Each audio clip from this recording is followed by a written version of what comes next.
Welcome to our live stream here on Friday called This Week in Cannabis News, powered by Dutchie.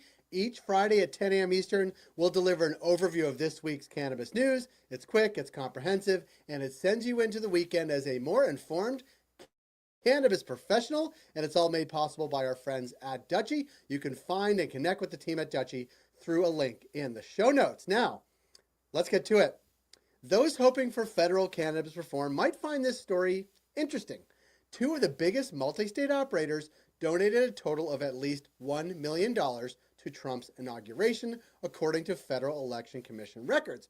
Fresh off its financing of the unsuccessful legalization ballot measure in Florida, Trulieve chipped in about $750,000, followed by Curaleaf, who donated $250,000.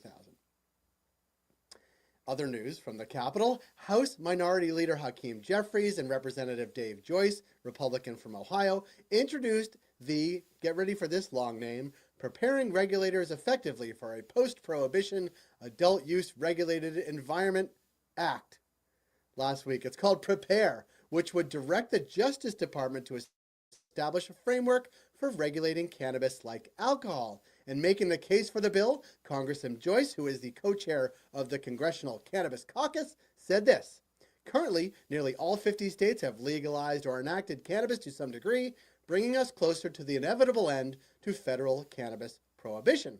Just a side note, when a full-fledged adult use cannabis reaches the nation's capital, Congressional Cannabis Caucus will be a great name for a Capitol Hill dispensary. And what does legalization look like in Canada 5 years in? Well, cannabis use and misuse decreased among those who were already frequent consumers before cannabis was made legal in Canada, according to a new JAMA study. But among the occasional consumers and those who never or rarely consumed, use and misuse slightly increased. Ultimately, the study, which included 1,428 adult participants, found only modest behavioral change toward cannabis in the 5 years since it became legal in Canada. Interestingly, cannabis use has shifted away from flower, hash, concentrates, and topicals, and to edibles and vape pens. Minnesota finally has new cannabis regulations on the books, which means the Office of Cannabis Management can officially start handing out licenses.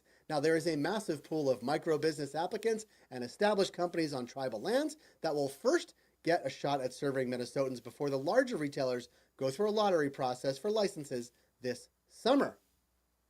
And in case you missed it, earlier this week, Cultivated's editor-in-chief Jeremy and I sat down with Dennis Leider, the SVP of Sales and Marketing at vape tech company iSpire, about the impact of Trump's tariffs on the vape hardware industry. It was a great conversation and really showed just how global the cannabis supply chain has become. Here's a little clip about how iSpire has been managing the tariff risk.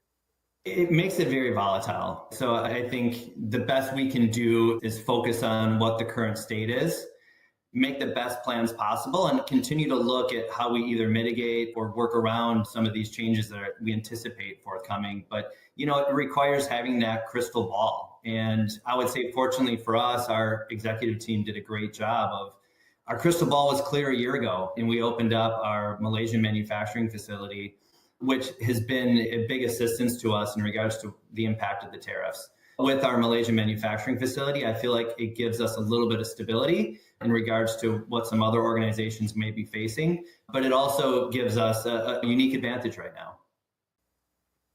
Thank you again, Dennis, and a full link to the show is in the show notes.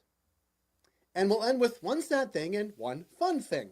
First, the sad thing.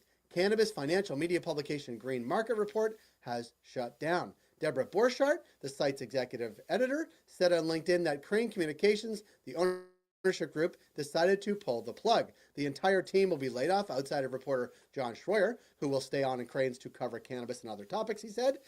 Borchardt founded GMR in 2017 and led it to become a cannabis media powerhouse. The industry would be worse off without it. And in her post, she said this: "It is truly heartbreaking. I had an amazing team, and we left it all on the field." They sure did.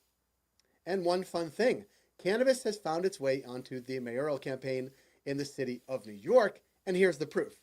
Progressive mayoral candidate Brad Lander dropped by Tetra, East Harlem's first legal cannabis dispensary, and became what we think is the first New York City mayoral candidate to buy legal cannabis. He made a video on the visit to Tetra, which is linked in the show notes, worth checking out for sure.